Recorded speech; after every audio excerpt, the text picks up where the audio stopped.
Assalomu alaykum Techno kanal muxlislari. O'choqlarimiz deyarli bitib qoldi inshaalloh. Polirovkalari, istamonlari 300 talikda polirovka qilsak, u yonlarini kesib olsak tayyor. Yonlari chizib qo'yilgan. Polirovka qilishimiz kerak faqat. Bu oqarib tursa to'g'ri bo'ladi inshaalloh. Eshiklarni qotiramiz. 7 kilolik, 5 kilolik.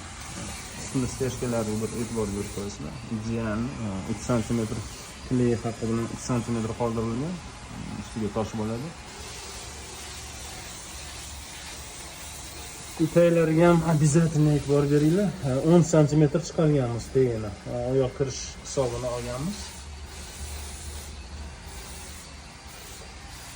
Yo'qda mana tandirlarimiz ham mana sekin oxirgi qatorlari bekilib qo'yapti mana. Ishlarimiz yoqqan bo'lsa bitta layklardan, iloji bo'lsa tepada Telegram kanallarimizga obuna bo'lasizlar, narx-navolarni Telegram orqali aytib o'tamiz.